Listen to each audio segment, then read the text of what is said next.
Everybody wants success, but most people never reach it because they're relying on the wrong fuel. They wait for motivation for that spark, for that perfect moment when they feel like giving their best. But here's the truth, motivation fades. It's inconsistent, it's emotional, and it comes and goes like the wind. Success doesn't belong to the motivated, it belongs to the disciplined. Discipline is what makes you show up when you don't feel like it. Discipline is what makes you keep going when the excitement is gone. Discipline is the foundation of greatness, and without it, motivation is just noise. Today, I want to show you why success comes to discipline, not motivation. Motivation is a fascinating thing. It feels powerful, almost intoxicating when it's present. It's that rush of energy when you watch a motivational video, when you hear a speech, or when you set a brand new goal. In that moment, you feel unstoppable. But here's the problem, it doesn't last. Motivation is a state, and like all states, it fluctuates. It rises and falls depending on your circumstances, your emotions, even how much sleep you got the night before. That's why so many people start strong but finish weak. They mistake the spark for the fire. They think motivation is the engine that drives success, when in reality, it's only the ignition. And if you depend on it, you'll be left stranded the moment it fades. Think about this psychologically. Motivation is often tied to emotion. It's a burst of dopamine, your brain's way of rewarding you for imagining the possibility of achievement. But the problem with dopamine is that it spikes quickly and then crashes. That crash leaves you searching for another hit of motivation, another video, another speech, another external push. You become dependent on being inspired. And the moment you don't feel that emotional surge, you stop acting. This is why so many people live in cycles of excitement followed by procrastination. They haven't built the internal structure necessary to keep moving forward when the feelings disappear. Discipline is the antidote to this instability. Discipline is not emotional, it's structural. It's a framework you build into your life so that action doesn't depend on how you feel in the moment. Where motivation is about desire, discipline is about commitment. And commitment, unlike desire, doesn't waver when you're tired, when you're frustrated, or when the novelty of the goal has worn off. Discipline is the ability to say, this is what I must do, and therefore I will do it regardless of whether I feel like it. Philosophically, you could say that discipline is a higher form of freedom. At first, that sounds like a contradiction. People think freedom means doing whatever you want, whenever you want. But that's not freedom, that's chaos. True freedom comes from self-mastery, and self-mastery is born from discipline. The disciplined person is free because they are not enslaved to their emotions. They are not ruled by laziness, temptation, or fleeting bursts of energy. They act according to principle, not impulse. And this ability to govern oneself is the foundation of achievement in every area of life. Consider the difference between the person who relies on motivation and the one who lives by discipline. The motivated person wakes up and says, I hope I feel like going to the gym today. The disciplined person wakes up and says, it doesn't matter how I feel, the gym is part of my day. The motivated student says, I'll study when I feel focused. The disciplined student says, I'll sit down at 7 p.m. and study, focus or not. Over time, the disciplined individual builds a life of consistency, and consistency compounds. The motivated person might sprint, but they always stop. The disciplined person walks steadily, and eventually they surpass everyone else because they never quit moving. This is the uncomfortable truth. Success does not require you to feel good all the time. It requires you to do what's necessary regardless of how you feel. And if you can't separate action from emotion, you will never achieve anything beyond what your mood permits. Discipline is what bridges that gap. It is the recognition that your feelings are not the ultimate authority. Your commitments are. So when you find yourself chasing motivation, stop and ask what happens when the excitement is gone. What happens when the applause fades, when the novelty wears off, when the day feels heavy. If you don't have discipline, you'll stop. But if you've built discipline, you'll keep moving. That's why motivation can inspire you, but only discipline can transform you. If you look closely at success, real success, you'll see it isn't built on one grand moment. It's not one speech, not one breakthrough, not one lucky day. It's built on repetition, on the small daily choices that accumulate over time. And this is where discipline truly reveals its power. Because discipline, when practiced consistently, becomes habit. And habits are what shape your life. Think about your own day. How much of what you do is actually a conscious choice? Most of it isn't. Most of it is habitual. You brush your teeth without thinking. You reach for your phone without thinking. You eat certain foods, use certain words, and follow certain routines because they've become ingrained. That's the nature of human psychology. We are creatures of habit. And that's both a danger and an opportunity. Because if you allow bad habits to take root, they will guide your life automatically, often without you realizing it. But if you deliberately build the right habits through discipline, you create a system that almost guarantees progress. Motivation won't give you habits, it's too inconsistent. It may inspire a temporary action, but it won't rewire your brain. Discipline, however, does something profound. When you repeat an action with consistency, even when you don't feel like it, you're training yourself. You're carving pathways in your brain that make the behavior easier over time. The neuroscientists call this neuroplasticity, the brain's ability to adapt and change. What you repeatedly do, you become. That's not poetry, that's biology. Discipline, when repeated, literally reshapes who you are, and there's a philosophical weight to this. If you think about it, your identity, who you are, is not defined by what you intend or what you wish for, but by what you repeatedly do. If every day you write, you're a writer. If every day you train, you're an athlete. If every day you study, you're a scholar. Your habits define you more than your dreams do. This is why people often feel a disconnect between the life they want and the life they're living. They hold big dreams in their minds, but their habits are aligned with mediocrity. They dream of success, but practice inconsistency. Discipline is the bridge that brings alignment between your vision and your daily reality. Consider someone who wants to get in shape. Motivation gets them to the gym for a week. They feel excited, they buy new clothes, they post a picture online. But then the motivation fades, the soreness sets in, the novelty wears off, and suddenly, the gym is empty again. Compare that with the person who is disciplined. They go to the gym regardless of how they feel. At first it's difficult, but eventually it becomes automatic. It's no longer a question of if they'll go. It's simply what they do. That's the difference between a dreamer and a doer. The dreamer acts when it's convenient. The disciplined person acts until it's a habit. The truth is, your future doesn't depend on what you do occasionally. It depends on what you do consistently. Success is not the outcome of intensity, but of consistency. Anyone can work hard for it. The disciplined build habits that carry them for a lifetime. And those habits compound. A small, consistent act, repeated daily, produces results that far exceed what motivation-driven bursts of energy could ever achieve. So the real question isn't, do you feel motivated today? The real question is, what habits are you building that will run your life when you don't feel anything at all? Because when discipline becomes habit, success is no longer something you chase. It becomes the natural byproduct of the life you live. And if there's one thought to carry from this, let it be this: discipline turns action into habit, and habit turns effort into identity. If you want success, don't wait for motivation. Build habits that make success inevitable. One of the most dangerous traps a person can fall into is comfort. Comfort feels safe, it feels pleasant, and it lulls you into believing you're doing fine when in reality you're stuck. Human beings are wired to seek comfort.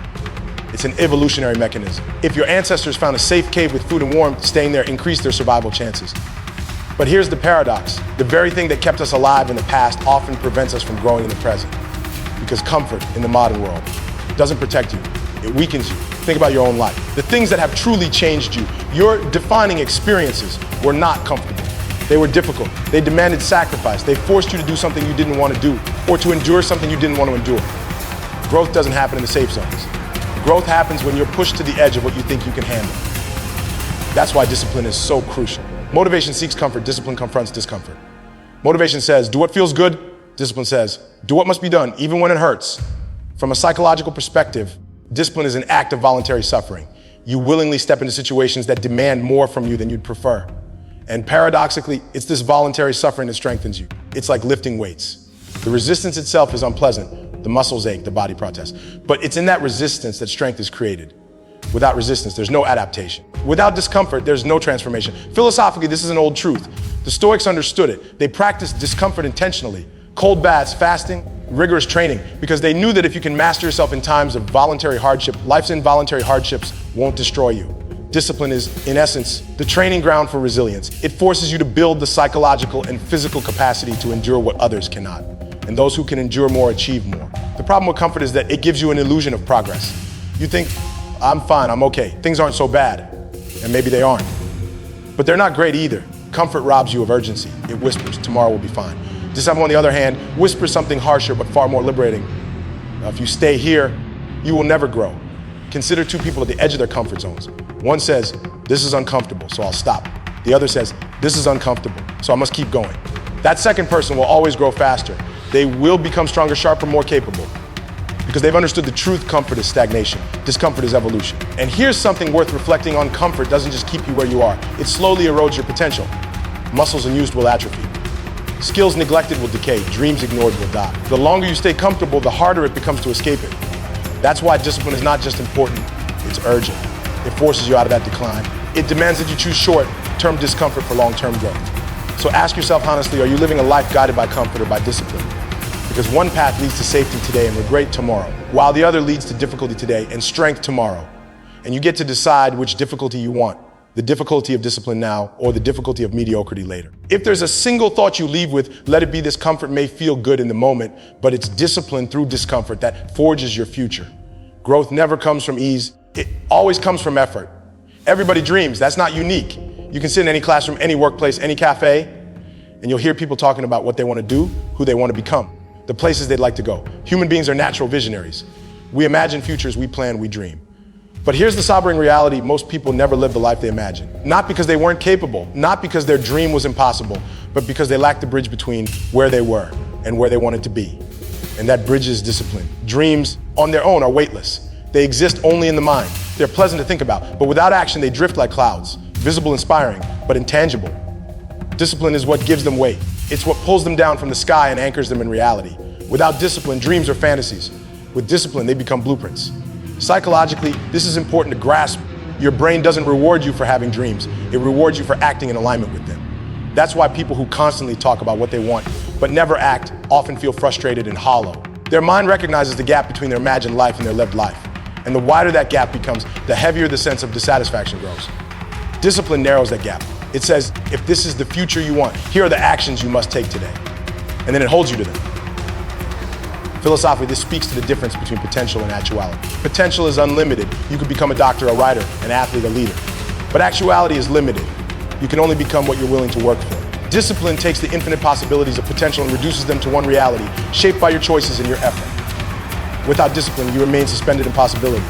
Dreaming, wishing, imagining, but never arriving. Consider talent. People love to praise talent. They say, she's gifted, or hey, was born with it.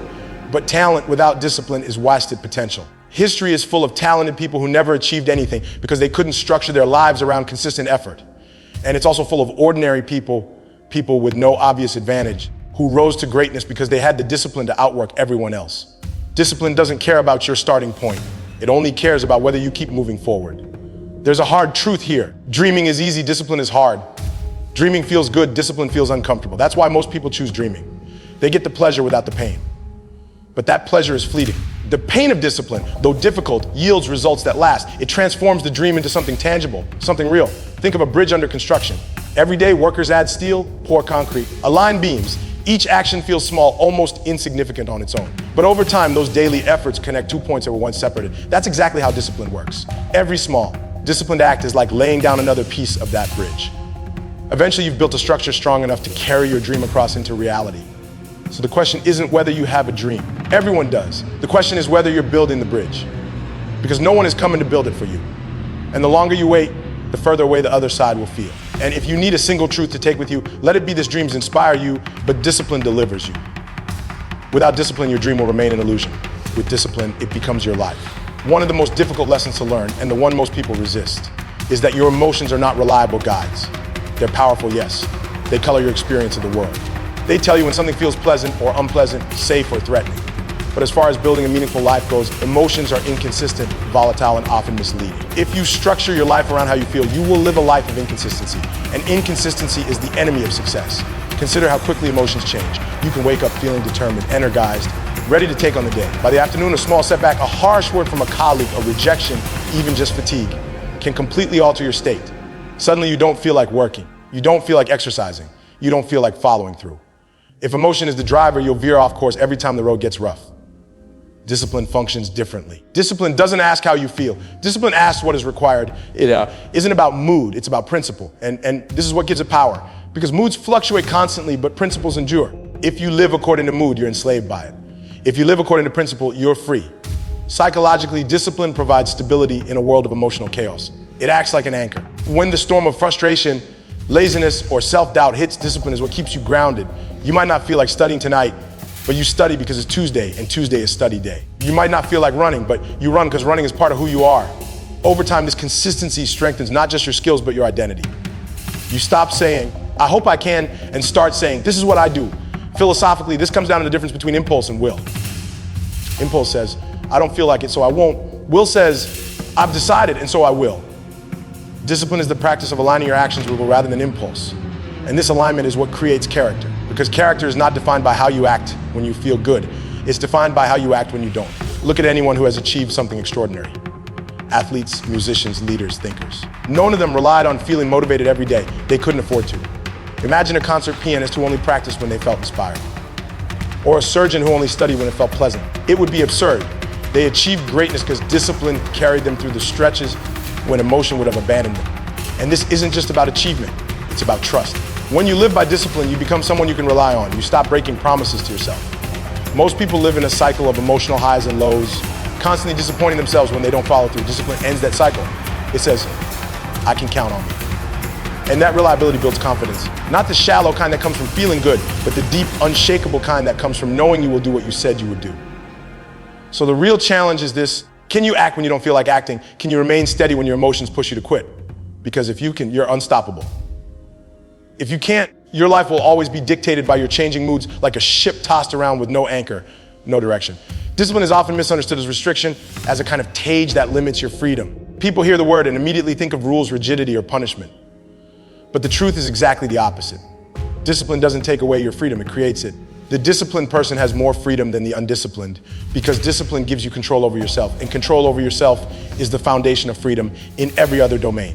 Take a simple example, money. If you lack financial discipline, you spend impulsively. You chase every desire, every little pleasure. And for a moment, it feels good. You get the instant gratification. But eventually the bill comes due. You're in debt, you're stressed, you're trapped. Your lack of discipline has enslaved you. Contrast that with the disciplined saver. They deny themselves some pleasures in the short term. It feels restrictive at first, but what they're really doing is buying their future freedom. Over time, they gain financial independence. They can travel, retire earlier, or pursue opportunities without fear. What looked like restriction was actually liberation.